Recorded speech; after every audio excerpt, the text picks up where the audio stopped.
નમો અર્યંતાણમ નમો સિદ્ધાણમ નમો આર્યાણમ નમો ઓવજ્જાયાણમ નમો લોહે serve સાહુણમ. જય જિનેન્દ્ર. ઉત્તરાદન સૂત્ર અધ્યયન 9th, 9મું ચેપ્ટર, નમી પ્રવચ્યા, નમી રાજર્ષિની દીક્ષા. એ ટોપિક ઉપર આપણા છેલ્લા 4 લેક્ચર થયા. ધ ટોપિક ઇઝ અબાઉટ કે રાજા એકત્વ ભાવનામાં જઈ અને મારે હવે વૈરાગ્ય આવ્યો છે અને મારે હવે સંસારથી દૂર મારું પોતાનું, મારા આત્માનું જ કરવું છે. અને એ જોઈ પહેલા દેવલોકના ઇન્દ્ર એ વિચાર કર્યો કે રાજાનું વૈરાગ્ય કેવો છે, કેટલો સ્ટ્રોંગ છે, લેટ મી ચેક. અને પોતે બ્રાહ્મણના વેશમાં આવી અને રાજાને ડિફરન્ટ ક્વેશ્ચન્સ, 10 ક્વેશ્ચન્સ પૂછ્યા, 10. એવરી ક્વેશ્ચન ઇન્દ્રના હતા કે રાજા તમે સંસાર છોડીને કેમ નીકળ્યા છો? અને એવરી ક્વેશ્ચનની પાછળ નમી રાજર્ષિ રિઝનિંગ કરતા હતા. એમને એમનું રીઝન કીધું. આપણે અત્યાર સુધી 4 ક્વેશ્ચન જોયા. ધ ફોર્થ વન વોઝ કે પોતાના માટે અને વંશજ એટલે પોતાના ડિસેન્ડન્ટ માટે પહેલાં બધું એરેન્જ કરી લો, ઇનફ છે કે નહીં, ઘરો, પેલેસીસ, પૈસા, બધું મજા કરવાના બધા જ સાધનો, એ બધું થઈ જાય એના પછી દીક્ષા લો તો. અને એનો જવાબ આપણે લાસ્ટ ટાઈમ રાજર્ષિએ આપ્યો, નમી રાજર્ષિએ, કે why that is not important. Why બધું ભેગું કરવું ઇમ્પોર્ટન્ટ નથી, એનો જવાબ we saw it last time. Now the question number 5 જે બ્રાહ્મણ રૂપી ઇન્દ્રએ પૂછ્યો કે હે રાજર્ષિ, ચોરો, થીવ્સ, ડાકુઓ, ઠગ્સ વગેરે ને કંટ્રોલમાં કરી, એમનો નિગ્રહ કરી, મીન્સ કંટ્રોલમાં એ લોકોને કરી, નગરને પીસફુલ બનાવી દો, ટોટલી ક્રાઇમલેસ, અને પછી દીક્ષા ન લેવું જોઈએ? ઇન્દ્રનો આ સવાલ હતો કે ચોરને, ડાકુને, એ લોકોને બધાને પકડીને જેલમાં મૂકીને એ લોકોને કંટ્રોલમાં લાવી નગરમાં શાંતિ થઈ જાય, પછી દીક્ષા ન લેવી જોઈએ? આમાં ઇન્દ્ર રાજાને બતાડે છે કે તમારો જે તમારી ડર છે એઝ અ કિંગ, તમારાથી જે ડરીને ચોર અને ડાકુ ભાગી જાય કે ચોરી ન એ કરે, તો એવા ચોર ડાકુને પહેલેથી જ પકડી લો અને એને પકડવાથી નગરમાં શાંતિ થઈ જાય, પછી તમે જો દીક્ષા લો તો એ બેટર નહીં? અહીંયા આ 5મા સવાલનો જવાબ આપતા રાજર્ષિએ કીધું કે એ બ્રાહ્મણ, તમે સમજો કે ચોર અને ડાકુને પકડી પનિશ કરું, સજા આપવામાં એવું પણ બન્યું છે અને બને છે કે ઘણીવાર ઇનોસન્ટ વ્યક્તિને પકડીને સજા અપાઈ જાય અને કલ્પ્રિટ જે દોષિત છે એ છૂટી ગયા છે, બચી જાય છે. સાચા ખોટામાં ઘણીવાર ભૂલ થઈ છે. આવી કેટલીય ભૂલ મેં કરી છે. ખોટાને સજા અપાઈ જાય, નિર્દોષને સજા અપાઈ જાય, એનાથી મારી ઊંઘ ઉડી ગઈ છે, મનમાં અશાંતિ થઈ ગઈ છે જ્યારે જ્યારે આવું બન્યું છે. અને આ સજા આપવાનું અને એ રીતે એક્શન કરવાનું કારણ કે ચોર અને ડાકુના ભયના કારણે એ લોકોથી ડરીને 1 by 1 બધાને સજા આપવાનું કામ હતું. આવા ચોર અને ડાકુના ભયના કારણે, ડરના કારણે મારાથી આવું બધું પાસ્ટમાં થયું છે. બટ જ્યાં ભૂલ ન થાય, જ્યાં આઈ એમ શ્યોર કે કોણ ઇન રિયલ સેન્સ ચોર અને ડાકુ છે, એ મને હવે ખબર પડી છે. એ છે મારા કશાયો, ક્રોધ, માન, માયા, લોભ, મારી આળસ, પ્રમાદ.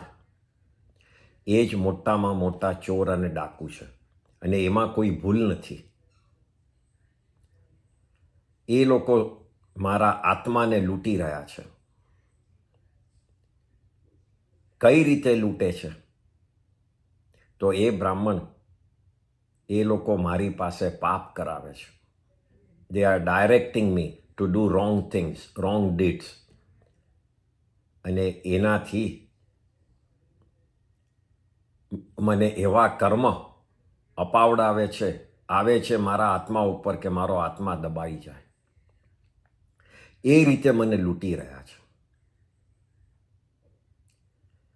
મને ભય, ડર ચોર અને ડાકુનો નથી, but I am really afraid of my bad deeds. મારે પાપની એક્શન, પાપની પ્રવૃત્તિનો મને ડર છે. હું પાપથી ડરું છું. આપણા ધર્મમાં કશેક બી ડરવાની વાત કરી નથી, કારણ કે સમજાવેલું છે કે આત્માને કોઈ કંઈ કરી નથી શકવાનો. આત્માનું કંઈ કોઈ ઉખાડી નથી શકવાનો, કોઈ બગાડી નથી શકવાનો, કંઈ જ નથી કરવાનો. એટલે કશેક બી ડરતા નહીં. આ લોકમાં એ નહીં ડરતા અને પરલોકમાં એ નહીં ડરતા. પણ વ્યવહારથી એક જ ચીજનું ડર રાખવાનું કીધું છે, અને એ છે પોતાના પાપ રૂપી કર્મ.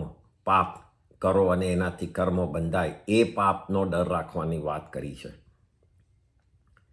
કાયમને ડરવું હોય તો આપણે પાપથી ડરજો. જેમાં લાગે, અંદરથી ફિલિંગ થાય કે આ સાચું નથી કરી રહ્યો, તો એ પાક્કું ફિલિંગ જ છે, સમજજો. અને એનાથી ડરજો.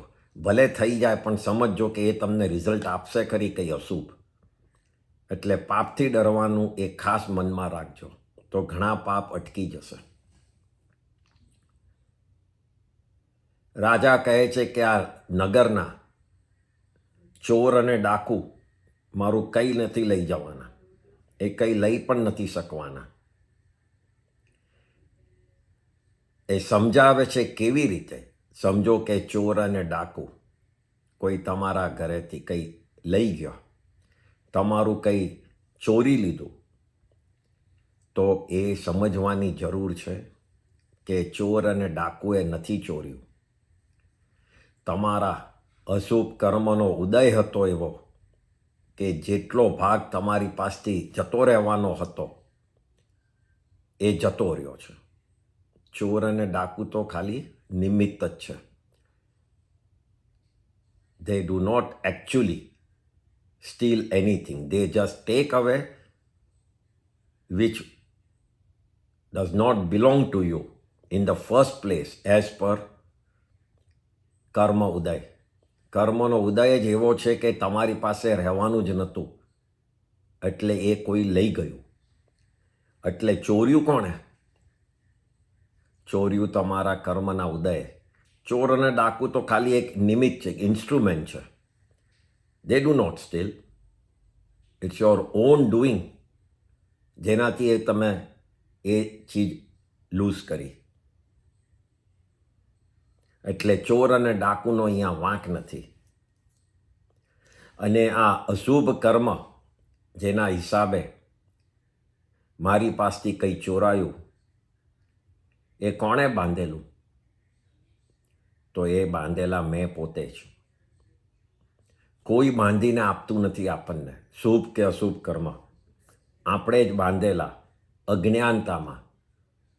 જ્યારે આપણે સમજતા નહોતા શુભ શું છે અને અશુભ શું છે, સારું શું છે, ખરાબ શું છે, એવા ટાઈમમાં આપણે બાંધેલા કર્મ એ આપણને નડે છે.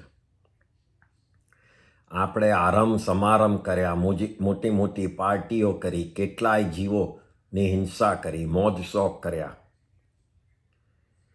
આપણે રાજા કહે છે કે હું રાજા તરીકે કેટલાનું એ મેં લઈ લીધું, દબાવી દીધું.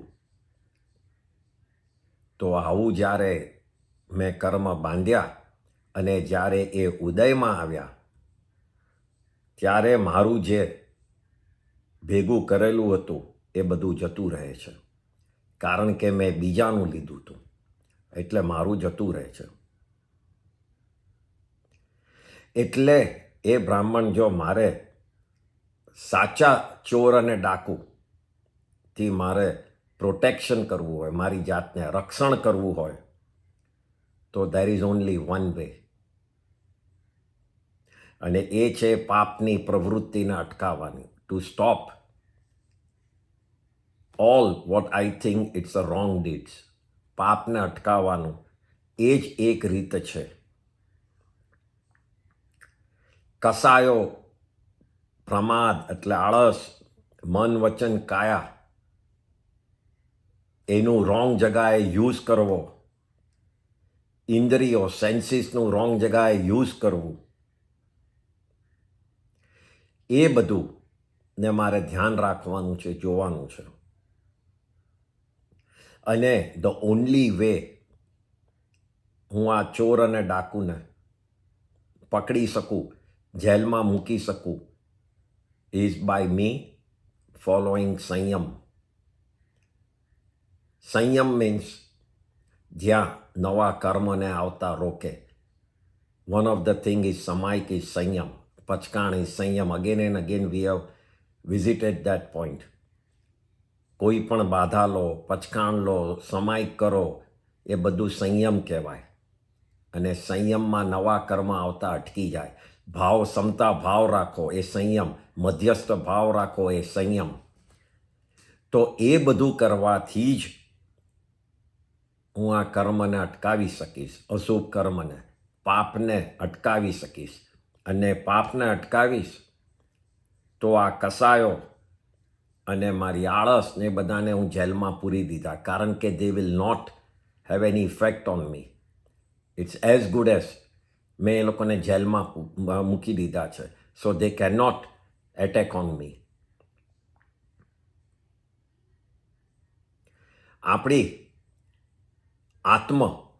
આપણો આત્મા છે, એનામાં વેલ્થ છે.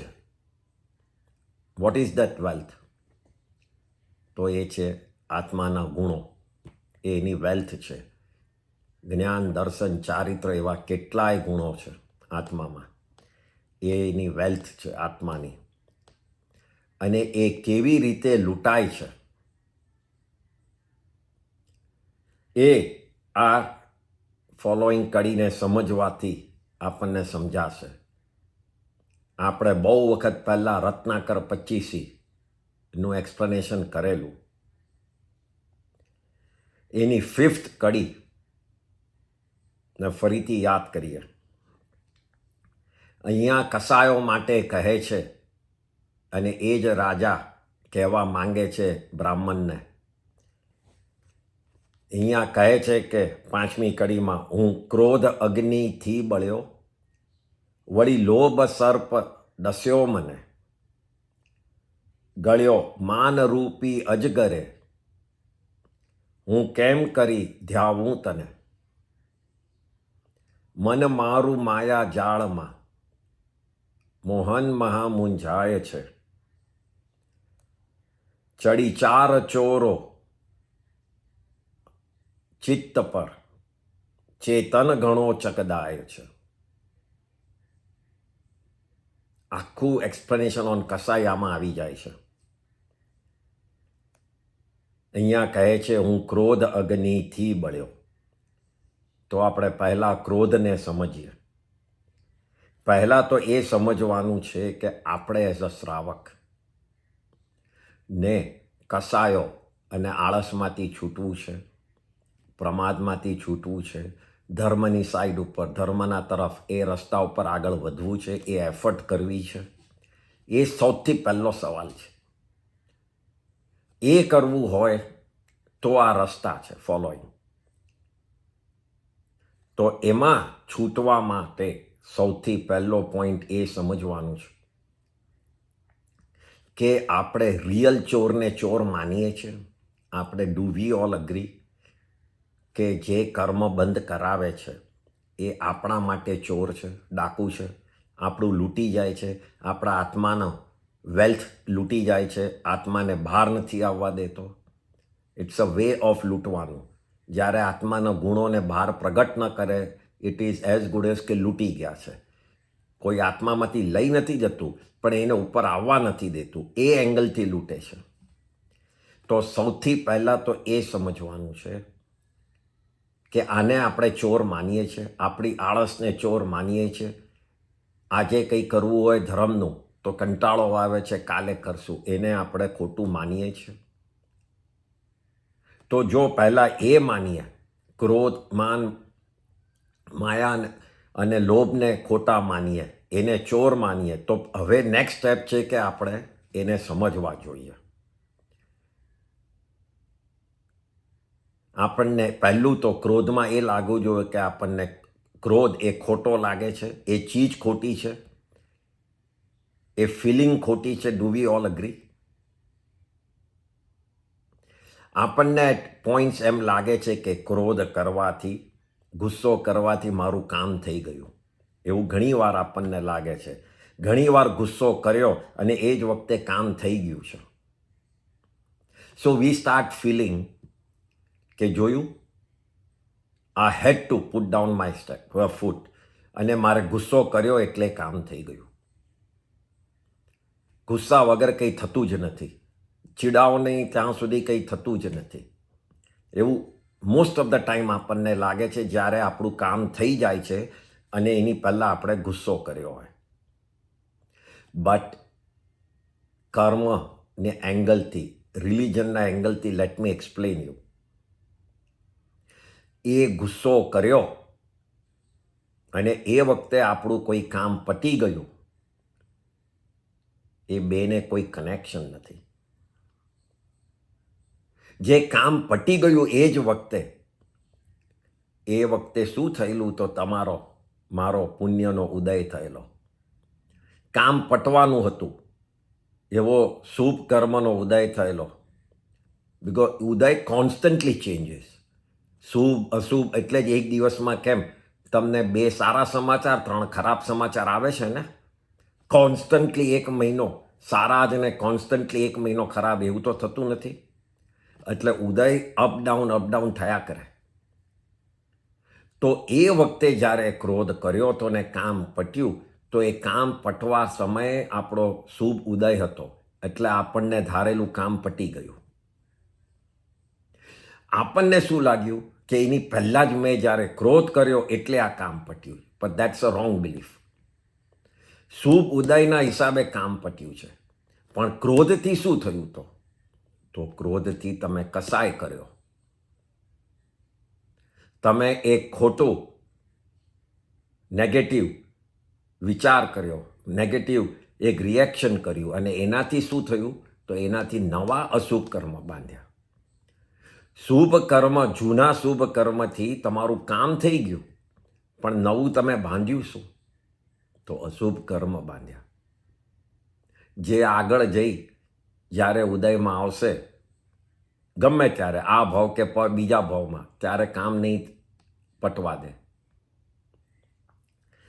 તો પુણ્યએ સાથ આપ્યો એટલે કામ પટ્યું. પોસિબલ છે કે એ વખતે તમે પ્રેમથી રિક્વેસ્ટ કરી હોત ને તોય કામ પટ્યું હોત, કારણ કે અગેન કામ પટવાનું કારણ પુણ્યનો ઉદય હતો, શુભ કર્મનો ઉદય હતો. પણ એમાં આપણે જો પ્રેમથી રિક્વેસ્ટ આપી હોત તો ખોટા કર્મ બનતી બચી ગયા હોત. અને એમે કોઈને સારું સાંભળવું ગમે છે, ગુસ્સો કોઈને સાંભળવો ગમતો નથી. એટલે આ એક ઇલ્યુઝન છે, એક ભ્રમ છે. યુ મસ્ટ અન્ડરસ્ટેન્ડ કે ક્રોધ કરવાથી મારું કામ નથી પટ્યું. ક્રોધ કરવાથી એક જ થઈ છે, એ મને અશુભ કર્મનો બંધ થયો છે. એ ફંડામેન્ટલ ટ્રુથ છે. બાકી મારો શુભ કર્મના ઉદયે મારું કામ કરવા દીધું અને અશુભ કર્મનો ઉદય હોત તો મારું કામ એમે ન થાત. ગમે તેટલો હું ઝઘડ્યો હોત, ગમે તેટલો ગુસ્સો કર્યો હોત. અને ઉપરથી ક્રોધ કર્યો, અશુભ કર્મનો ઉદય થયો અને કામ ન થયું તો આગળ શું થયું? આગળ એ સામેવાળા વ્યક્તિ જોડે ઝઘડા ચાલુ થઈ ગયા.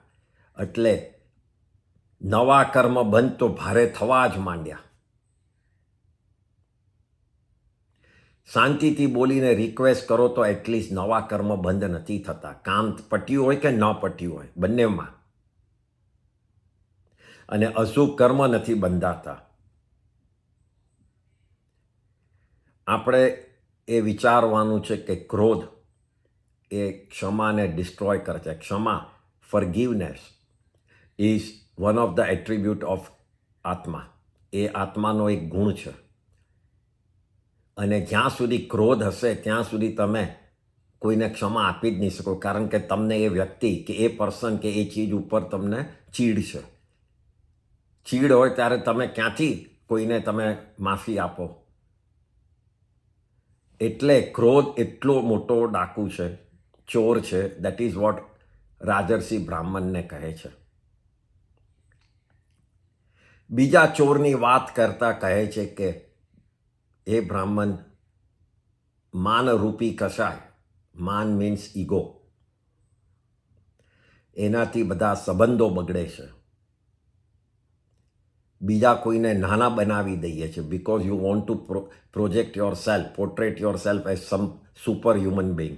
એટલે બીજા બધાને તુચ્છ નાના બનાવી દઈએ છીએ. આપણા જજમેન્ટ ખોટા થાય છે કે આનામાં કંઈ નથી, આનામાં કંઈ બુદ્ધિ નથી. Because we feel superiority complex. We feel everything is with us. મને બધું ખબર જ છે, પહેલેથી જ આપણે નક્કી કરી કાઢ્યું છે. એટલે બીજા બધા નાના જ લાગે. આપણે બ્લાઇન્ડ થઈ જઈએ છીએ. આપણા પોતાના અહંકારથી વી બીકમ બ્લાઇન્ડ. કોઈની જોડે મિક્સ નથી થઈ જતા ફાસ્ટ. ખરાબ લાગ્યા કરે. જરાક કોઈ આમથી આમ બોલે તો ખરાબ લાગ્યું, જરાક કોઈએ પોઝિશન બદલી તો ખરાબ લાગ્યું, જરાક હું કશે ગયું ને બે જણ ઊભા ન થયા તો ખરાબ લાગ્યું. એ કાયમના દુઃખી જ રહીએ છીએ. કાયમનો આ ઇસ્યુ રહ્યા જ કરે છે. ઈગો એ આપણે રાખીએ છીએ, એનું રીઝન એ છે કે I want to keep my status. What is the reason of ego?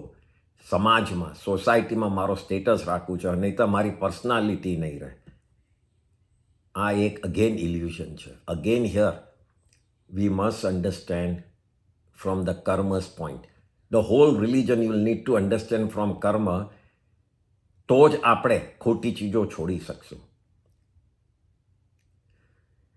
એક માણસ રૂમમાં આવ્યો, એક પાર્ટી, એક સભામાં, એક જગામાં, અને 4 જણા 10 જણા ઊભા થઈને એને આવકાર આપ્યો. એને ફ્રન્ટ રોમાં બેસાડ્યો.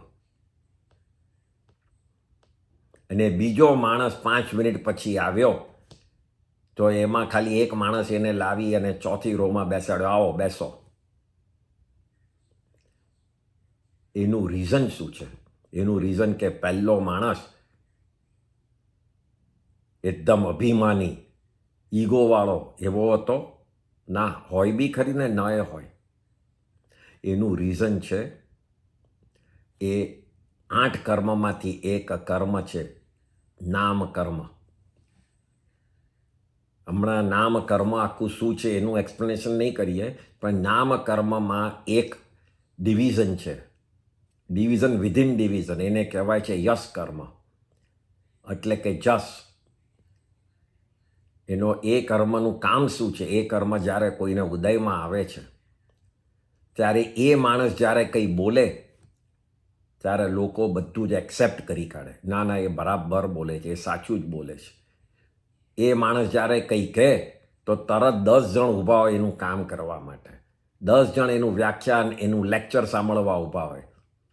બધાને એ ગમતો હોય, બધા એની વાહ કરે. આ બધાનું કારણ છે એનો યશ કર્મનો ઉદય છે. અને જે બીજો આવેલો એનો યશ કર્મનો ઉદય નહોતો, એ એકચ્યુઅલી વધારે સાચો, એ વધારે જેન્યુન વાત કરવાવાળો હતો, પણ એનો ઉદય નહોતો એટલે લોકો એની વાતે ન સાંભળે. લોકોને એમ લાગે કે આ બકવાસ કર્યા કરે છે, ઠીક છે, એનું સાંભળી લો ને સાઈડ પર મૂકો.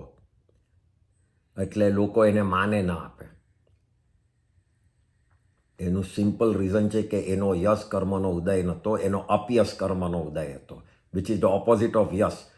કંઈ પણ બોલે લોકોને ગમે જ નહીં, કંઈ પણ બોલે એને તપલી જ પડે કે તું બોલવાનું બંધ કરને, તને તું જે કહે છે અમને કોઈને સમજ નથી પડતી ને અમને બરાબર લાગતું બી નથી. અને જેન્યુઅનલી એ સાચું જ કહેતો હોય પણ એ કોઈના મનમાં જતું નથી હોતું. એનું રીઝન એ જ છે કે એને અપયશ કર્મનો ઉદય છે. સો નામ કર્મમાં યશ અપયશ એ કર્મ છે. ઉદયમાં કયો છે એ પ્રમાણે સમાજમાં તમારું નામ રહે છે. નહીં કે તમે આમ કડક રીતે છાતી કાઢીને ચાલો અને બધાને ડરાવતા ફરો એટલે રહે છે. એવા તો ઘણા છે, પણ પછી એ જાય ત્યારે એની પાછળથી કેટલા વાતો એ કરે છે. લોકો અવોઇડ કરે છે એને. ઘણીવાર તો પાર્ટીમાં નથી બોલાવતા, કારણ કે આવશે એનું સાચવવું પડશે, માથું દુખશે, 2 જણ એનામાં જ બિઝી થઈ જશે. આપણે એવી તો કેટલીય વાર કહીએ છીએ, એટલે મૂકને એને નથી બોલાવવો.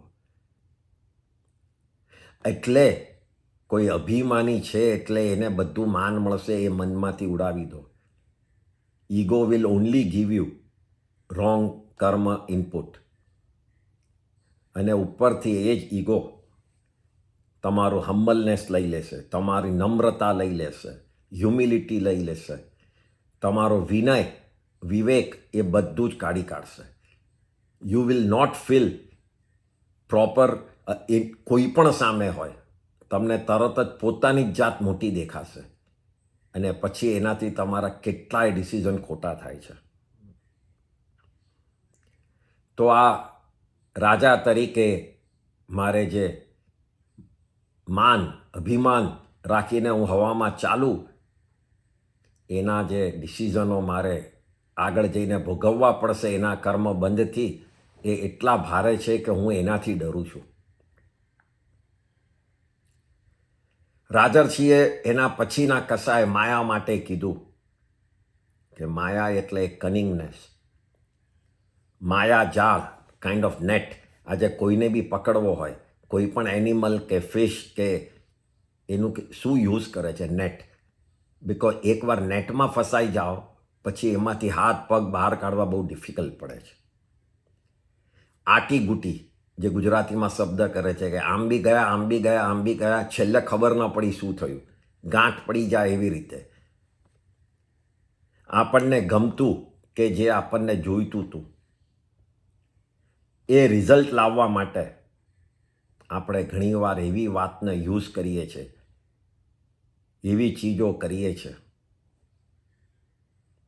કે આપણે સાચાને ખોટું અને ખોટાને સાચું બનાવવા માટે, પ્રૂવ કરવા માટે બિઝી થઈ જઈએ છીએ. Because we want the result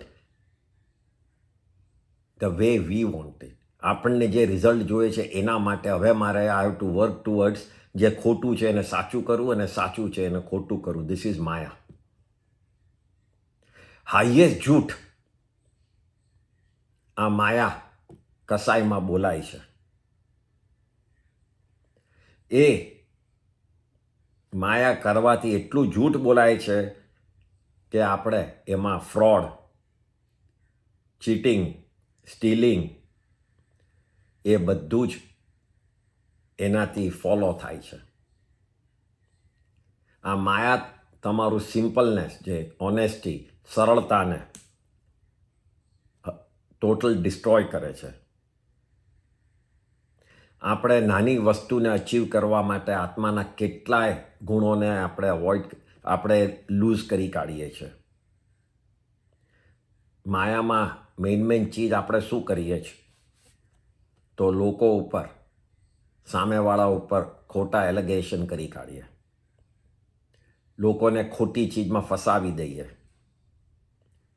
લોકોને સોસાયટીમાં શરમાવી દઈએ, એનું નામ નીચે પાડી દઈએ, લોકોની વિધિન ફેમિલીમાં ઇસ્યુ ઊભા કરી કાઢીએ, એ કોઈકની અંદર વાત કરીને ઝઘડાવી દઈએ, લોકોને બિઝનેસમાં ખોટી સલાહ આપીને લોસ કરાવી દઈએ. એક ચીજ સમજજો કે આપણી પાસે જ્યારે પણ આપણું આ ભાવમાં કે કશેક બી જ્યારે કોઈ ચીટિંગ કરે છે, આપણને બિટ્રે કરે છે, વિશ્વાસઘાત થાય છે, આપણને ઉલ્લુ બનાવે છે, આપણી પાસે આપણા ડોક્યુમેન્ટ ઉપર ખોટી સિગ્નેચર કરીને લઈ જાય છે,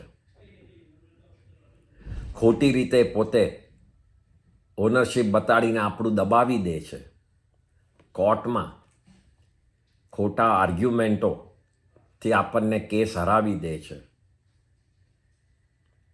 આપણી ખોટી વાતો દુનિયામાં ફેલાવે છે આપણા માટે, આપણા ફેમિલી માટે, જે આપણે કંટ્રોલ નથી કરી શકતા, ગમે તેટલી ટ્રાય કરીએ તો પણ. આ બધાનું કારણ એક જ છે કે આપણે માયાથી પાસ્ટમાં આ કર્મ બાંધેલા હતા ને એ અશુભ કર્મનો ઉદય થયો. સમજો, પ્રોફિટ થાય છે તમને, તમે કોઈ બિઝનેસ લઈને બેઠા હોય, પ્રોફિટ થાય છે, એને અને માયાને કંઈ લેવા દેવા નથી.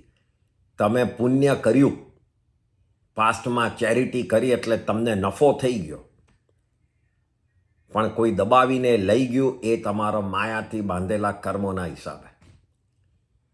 બેઉ જુદું છે. ઘણાને પ્રોફિટ જ નથી થતો કારણ કે એને પાસ્ટમાં કંજૂસની જેમ પૈસા પકડી રાખ્યા, કાં તો કોઈને લોસ કરાવ્યો, જેન્યુન લોસ કરાવ્યો, એટલે પોતે બી પ્રોફિટ નથી કરી શકતો.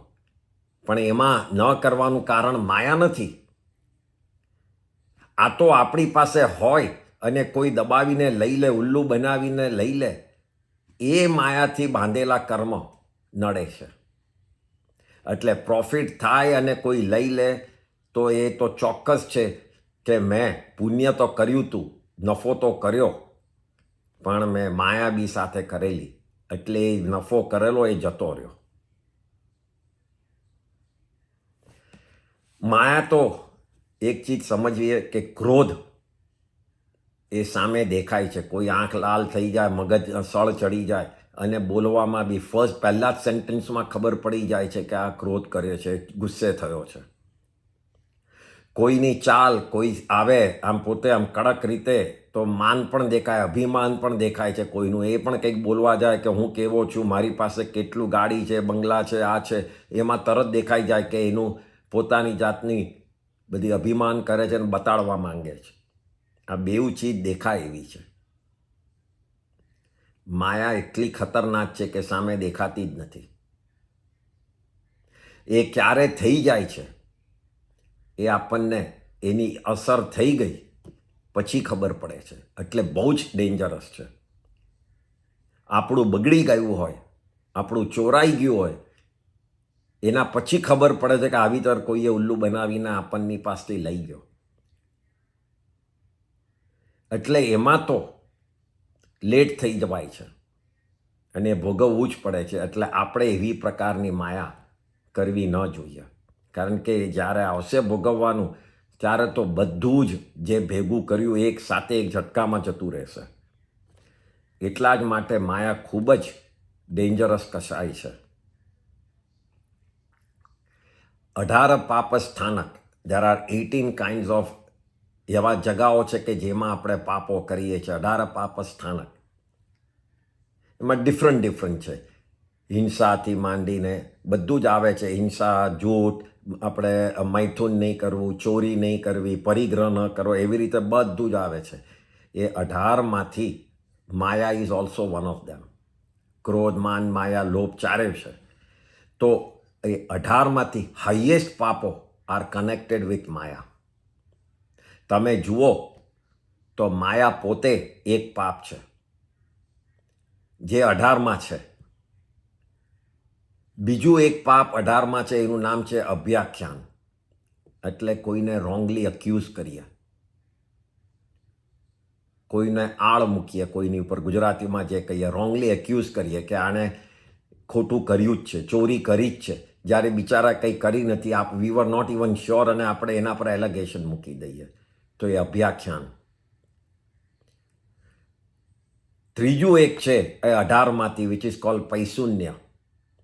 કોઈની ચાડી ચુગલી કરવી, કોઈનું બગાડવા માટે ચાડી કરીએ, કોર્ટમાં ખોટા આપણે આપી દઈએ સ્ટેટમેન્ટ્સ, કે કોઈ બે ભાઈઓની વચ્ચે બી સ્ટેટમેન્ટ કે ના એને આમ કરેલું અને એ જોતો હતો કે એને ભાગ કેવી રીતે તારા કરતાં વધારે મળે, તો એ પૈશુન્ય. ચોથું છે પરપરિવાદ, પારકાના અવગુણ ગાવા, જ્યાં જરૂર ન હોય તો બી આઉટ ઓફ જેલેસી જાણી જોઈને કોઈનું કંઈ સારું થતું હોય ત્યાં જઈને અવગુણ ગાવા, એનું કંઈ ખરાબ બોલી લેવું, સાચું ન હોય તો બી. એટલે શું, એનું સારું થતું હોય તો એ બગડી જાય. તો એ પણ એક પ્રકારની માયા છે.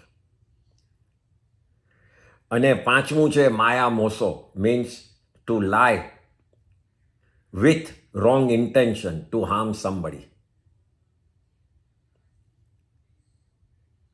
લુચ્ચાઈથી જુઠ્ઠું બોલવું. જૂઠું તો બોલો પણ લુચ્ચાઈથી, ઇન્ટેન્શન બહુ જ ખરાબ છે. જૂઠ શું છે, ઘણીવાર આપણાથી બોલાય છે પણ આપણને પોતાને જ નથી ખબર હોતી ઘણીવાર કે આ જૂઠું બોલી રહ્યો છું, કારણ કે we don't know the real event. આમાં તો આ માયા મોસોમાં શું, આપણને ખબર છે પણ મારે બોલવું છે એટલે એનું બગડે, એટલે એ માયા મોસો છે. તો આ રીતે 18માંથી માયા, અભ્યાખ્યાન, પૈશુન્ય, પરપરિવાદ અને માયા મોસો, 5 પાપ આર કનેક્ટેડ વિથ માયા. એટલું બધું આ મોટું કસાય છે.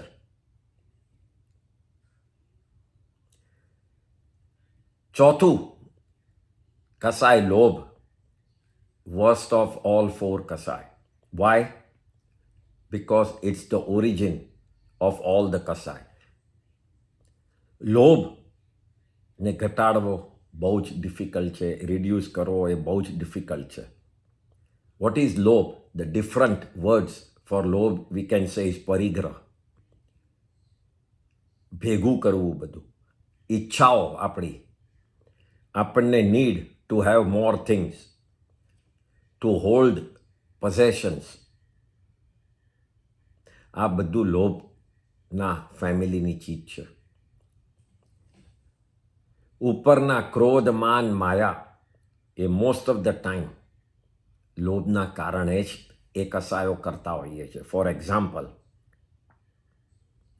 પૈસા માટે ભાઈ ભાઈમાં, પાર્ટનરમાં ઝઘડો થયો અને ક્રોધ કર્યો, ઝઘડો કર્યો, મારી પર ઉતરી પડ્યા. વાય? કારણ કે પૈસાનો લોભ હતો. We did not think it over કે સર્ટન પૈસા ઓછા હોવાથી ફેમિલીની શાંતિ જળવાઈ રહેશે. નો, વી સિલેક્ટેડ કે પૈસા is more important then Shanti, because આપણને પૈસાનો લોભ હતો. ઘણા જણને નામ થાય એટલે છાતી ફૂલી જાય, તો એને નામનો લોભ છે. મારું નામ બધે થવું જોઈએ, બસ એને લોભ છે. બીજાનું બગાડીને પોતાનો ફાયદો કરાવે એવી પ્રકારની માયા કરે, એમાં પોતાના ફાયદાનો લોભ છે. આપણી કોઈ પણ એક્શન આપણે જે કરીએ છીએ ને એની પાછળ કંઈક ને કંઈક રીઝન હોય છે. આપણા શાસ્ત્રમાં જૈન ધર્મ બિલીવ્સ, અને it is the utmost truth, કે કોઈ પણ કારણ વગર કાર્ય થાય નહીં. Whatever you do there is a reasoning. એના વગર તમે કોઈ એફર્ટ જ ન કરો. ફોર એક્ઝામ્પલ, બિઝનેસ કરો છો તો વી એઝ અ શ્રાવક આપણે બે રીઝનમાંથી એક કરી શકતા હોઈએ. એક નોર્મલ બિઝનેસ, એક બિઝનેસ કરીએ છીએ નોર્મલ ફેમિલીને ચલાવવા, નાઇસલી હેપીલી સગવડ મળે એ બધું માટે બિઝનેસ કરીએ છીએ, આપણે બિઝી રહેવા બિઝનેસ કરીએ છીએ. એ બધું એક રીઝન, એક કારણ. અને બીજું કારણ છે કે સૌથી રિચેસ્ટ બનવું, પહેલાંનો નંબર મારાથી આગળ છે, એ જેલસીથી હું વધારે કામ કરું, વધારે બિઝનેસ કરું. સગવડ માટે પૈસાની જરૂર ન હોય કારણ કે ઇનફ થયા હોય તો બી હું કર્યા જ કરું. તો એ રીઝન બીજું થયું, એ લોભનું રીઝન થયું. પહેલું શ્રાવકનું રીઝન છે કે ચલો ભાઈ મારે ઘર છે, ચલાવવાનું છે, નોર્મલ રીતે કમાયો છું, પુણ્યનો પ્રતાપ થયો ને વધારે કમાયો, પણ મારા ઇન્ટેન્શન તો હતા શાંતિથી સગવડથી રહેવું. પણ પેલું તો ઇન્ટેન્શન જેલેસી અને અભિમાન કે સૌથી હાઈએસ્ટ હશે તો બધી જ જગાએ મારું નામ થશે. સો again the reasoning is different. એકમાં કસાય આવી જાય છે, ચેરિટીમાં જેન્યુનલી બધાને હેલ્પ કરવી છે, અને બીજું છે કે નામ કરવું છે. ઉપર સૌથી નામ લખાય તો હું આટલા લખાવું. That's the other reason. ધારો કે કોઈ કારણસર ન એ લખાય તો એ લોકોને હેલ્પ કરવાનું તો તમે છોડી જ દેશો, બિકોઝ નામ તમારા પ્રમાણે નહીં લખાયું, તો એ નામનો લોભ થયો. Your reasoning was naam, charity was a secondary.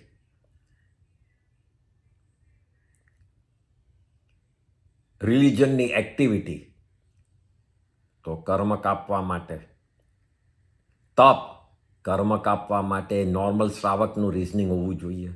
તો આપણે લોકોને બતાડવા કરીએ, કાં તો ઘણીવાર લોકો વજન ઘટાડવા એ કરે છે કે એક સાથે બે થઈ જાય, ચલો ને પર્યુષણમાં જે 5-7 કિલો વજન ઘટે તો આપણે સારા એ લાગશું.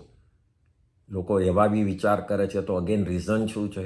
શરીરનો લોભ, બ્યુટિફિકેશનનો લોભ. તો આ રીતે પૈસા, નામ, જ્ઞાન, આ બધી જ ચીજનો લોભ હોય છે આપણને. અને આપણને દરેકે દરેક ચીજમાં જો આપણે રોંગ થિંકિંગ કરશું, આપણે કસાઈથી થિંક કરશું તો રોંગ ડિરેક્શનમાં જઈશું. ઈચ્છા કેવી છે? તો મને બધું જ મળી જાય, મારી ઈચ્છા પૂરી થઈ જાય, પછી હું કંઈ નહીં માંગુ. આ એક ફંડામેન્ટલ રોંગ સ્ટેટમેન્ટ છે.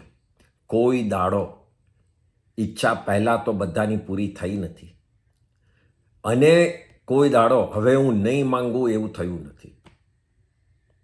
કાયમનું આજે આ હું કંઈ ખરીદું છું, આ છેલ્લું છે, નવું આવ્યું મોડલ, ઈચ્છા થવાની જ છે.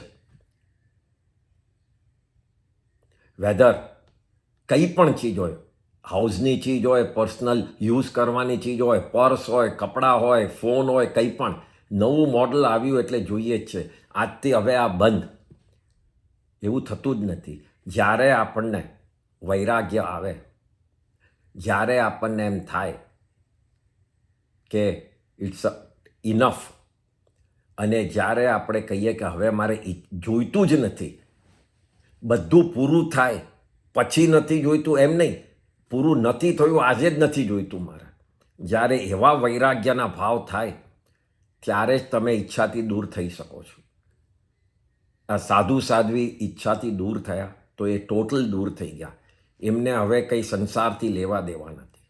આપણે શ્રાવકોએ વ્રતો લઈ અને ઈચ્છાઓને લિમિટમાં લાવી કે હું આનાથી વધારે હું ફરવા નહીં જાઉં, હું આનાથી વધારે બધી ચીજનો યુઝ નહીં કરું, હું આનાથી વધારે કપડાની જોડી નહીં રાખું, હું આનાથી વધારે ગાડીઓ નહીં રાખું. એ જ્યારે શ્રાવકો કરે છે ત્યારે છૂટ રાખે છે, yes, because we are still in સંસાર, બટ એ લોકો લિમિટ કરી કાઢે છે. અને that is the beginning of વૈરાગ્ય. હજી લિમિટ કરી કાઢે છે. એમાં કદાચ એ પણ બને છે કે કંઈ જોઈને મને થઈ જાય, પણ પછી પોતાના પચકાણ, પોતાના નિયમો યાદ આવે છે, અને then they don't buy it. So at least physically અટકી જાય છે. સો આ લોભ એ આપણે સંતોષ, સેટિસ્ફેક્શનને દબાવી દે છે. અને લોભ શું કરે છે એ લાભ આપે ત્યારે આપણને વધારે લોભ થાય. When you make money you feel like you want to make more. It's not, we never believe કે ઇનફ ઇઝ ઇનફ અનલેસ જો આપણે રિયલી ટ્રુથફુલી શ્રાવક તરીકે વિચારીએ અને નિયમોમાં રહીએ વિધિન, તો આપણે એ રીતે કરી શકીએ છીએ. અહીંયા લોભ એ પોતાના ફેમિલી તરફ, એનો સાચવવા તરફ, જે આગલામાં ક્વેશ્ચનમાં હતું કે તમે તમારી ફેમિલી, તમારા પોતાનું બધું સાચવીને મૂકીને રાજા જાઓ, દીક્ષા લો, તો એના જ માટે આ લોભમાં જ એક નાનકડો એક્ઝામ્પલ છે કે એક શેઠ વર્ષનું એન્ડ થયું, ખૂબ જ હેપી થયા અને પછી એમના અકાઉન્ટન્ટને પૂછ્યું કેટલા પૈસા થઈ ગયા, તો અકાઉન્ટન્ટે એમ ખાલી શેઠને ખુશ કરવા કીધું કે તમારી 4 પેઢી આરામથી જીવી શકશે, કંઈ ન કરે તોય શેઠ દુઃખી થયા.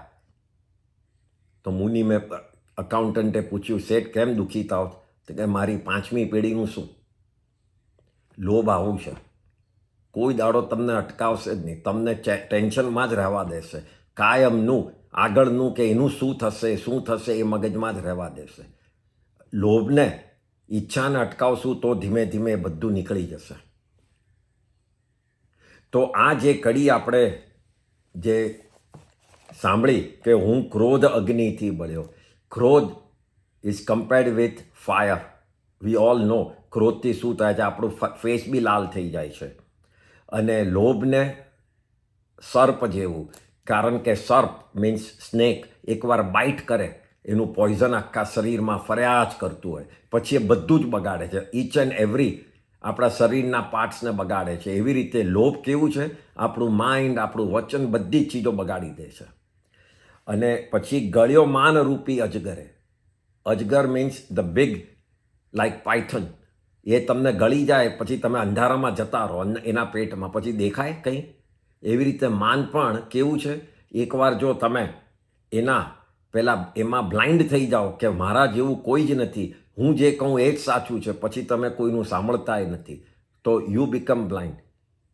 એ જ કેવી રીતે, કેવા પ્રકારના, તો કે જેમ અજગરે પેટમાં નાખી દીધું હોય પછી તમને દેખાય જ નહીં, એ રીતે તમે ટોટલ તમારા જ વર્લ્ડમાં તમે બ્લાઇન્ડ થઈ જાઓ છો. એટલે કહે છે કે આત્મા, હું તને કેવી રીતે ધ્યાવું, how do I find you?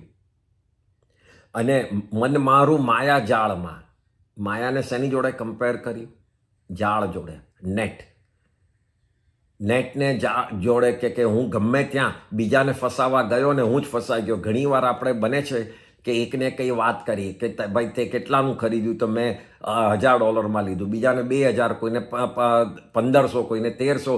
છેલ્લે આપણને જ નથી ખબર હતું કે સાચું શું બોલ્યો ને કોને મેં શું કીધું. એટલે 1 મિનિટમાં જૂઠ પકડાઈ જાય છે, કારણ કે વી વોન્ટેડ ટુ શો જે હતું એનાથી વધારે પડતું, પણ એમાં જૂઠ થઈ ગયું, ચારે બાજુ ખોટું કહેવાય ગયું, કારણ કે વી ડિડન્ટ નો કે મેં પહેલું શું કીધેલું. તો આ માયા જાળ કહે છે, મોહન મહા મૂંઝાય છે. એટલે મોહન એટલે મોહમાં પડેલો મારો આત્મા ખૂબ જ મૂંઝાય છે, ખૂબ જ વિચારોમાં છે. અને કહે છે કે ચડી 4 ચોરો ચિત્ત પર, એટલે મારા મન ઉપર આ 4 ચોર, જે આપણે રાજર્ષિએ કીધું કે મોટામાં મોટા ચોરો એ મારા નગરના ચોરો નથી, પણ આ જે કસાય રૂપી ચોર છે, જેનાથી પાપ બંધાય છે અને જે પાપથી હું ડરું છું, એ 4 ચોર મારા માઇન્ડ ઉપર છે. અને એનાથી મારો ચેતન એટલે આત્મા ઘણો ચગદાય છે, ખૂબ જ દબાયા જ કરે છે. અને એ બ્રાહ્મણ, હું એ ચોરોથી ડરી, ચોરોથી થતા પાપથી ડરી અને હું એને ડરમાંથી નીકળવા માટે બહાર નીકળ્યો છું. બાકી મારે કંઈ નગરીના ચોર ડાકુ જોડે કંઈ લેવા દેવા નથી. એ બધું જે નગરીમાં જેમ સંભાળાશે એમ સંભાળી લેશે લોકો. એમ કરીને અહીંયા 5મા સવાલનો જવાબ અહીંયા નમી રાજર્ષિએ આપ્યો કે સાચા ચોર ડાકુને હું હરાવવા માટે નીકળ્યો છું. તો આ 5મો જવાબ થયો. નેક્સ્ટ ટાઈમ 6ઠ્ઠો સવાલ. જય જિનેન્દ્ર.